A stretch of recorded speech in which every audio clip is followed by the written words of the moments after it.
पिछले 4 साल दौरे हुकूमत में आप में से जो भी जवाब देना चाहते थे, अवाम को क्या रिलीफ मिला पाकिस्तान पीपल्स पार्टी की हुकूमत? देखिए 4 साल तो हमारे टनोर जो है ना, इसमें आप ये देखें 9 साल का जनरल मुशर्रफ की आमरीत का गंद 4 साल या 6 साल की बात नहीं है। इसमें ये देखें कि जिस दानिशमंदी और फहम फरासत के साथ हमारे कायद और सदर पाकिस्तान आसिफ अली जरदारी साहब ने इस 125-30 की सीट के साथ और अपने इत्तेहादियों को साथ मिला के जिस जुर्रत के साथ वो हुकूमत कर रहे हैं, अगर उनकी जगह कोई और लीडर होता तो शायद मुल्क जो है ना, यह हमारे सूबे पारा पारा हो जाते। लेकिन मैं उनकी इस सलाहियत को मैं बलूचिस्तान में हालात बहुत ख़राब नहीं हो? देखिए बलूचिस्तान के हालात आज के पैदा करता नहीं, ये भी हमारे आमरों अवाम को क्या रिलीफ?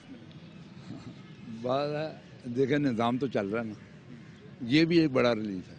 जब जरदारी साहब आए तो आपको पता है तूफान भी आए, जल्जले भी आए और पार्टियाँ जो साथ थीं वो भी साथ छोड़ गईं। और जो पार्टियाँ ना, जैसे हमारे इत्तेहादी भी समझें, वो पैसे के लिए साथ थे, जब उनको पता है कि उनका इक़्तिदार ख़त्म है फिर वो साथ मिल जाते हैं। लेकिन मैं समझता हूँ कि 129 वोट से और साथियों को मिला के चलाना, ये मैं समझता हूँ निज़ाम कुदरत है। जरदारी साहब ने चलो जो किया, लेकिन अल्लाह ताला की मेहरबानी से ये पाकिस्तान कायम है। जी आप क्या कहना चाहते हैं?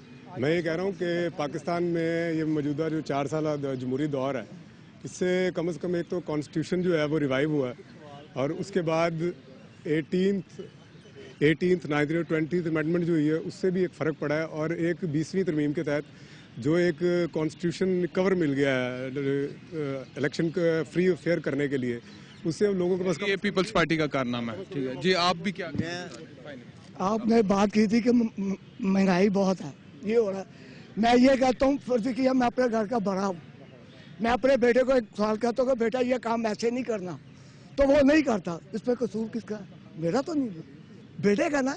ऐसे पंजाब और मरकज का बाप बेटे का रिश्ता है, पंजाब और मरकज का बाप बेटे का रिश्ता है। मरकज कहता महंगाई कम कर दो, ये कहते हम नहीं करते। ये कश्म में पंजाब गवर्नमेंट ये सारी, बाकी सूबों में महंगाई कम है, बाकी सूबों में भी ऐसे हालत नहीं है जो पंजाब में जो नुआशी शबाशी ने कराए हुए।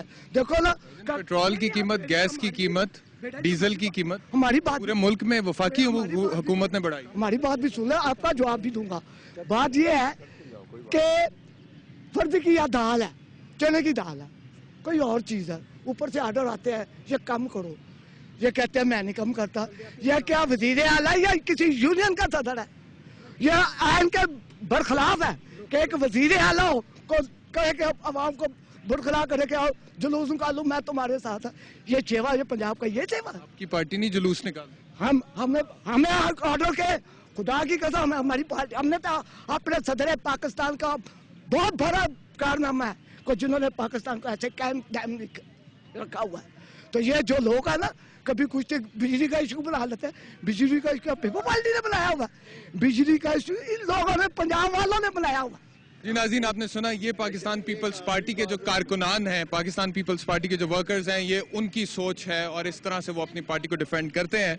और पाकिस्तान पीपल्स पार्टी की जो हुकूमत की कारकर्दगी है पिछले 4 साल में, उसका जो दौर है, उसके हवाले से हमने जो इनसे सवालात पूछे, इनके जवाब आपने सुन ही लिए।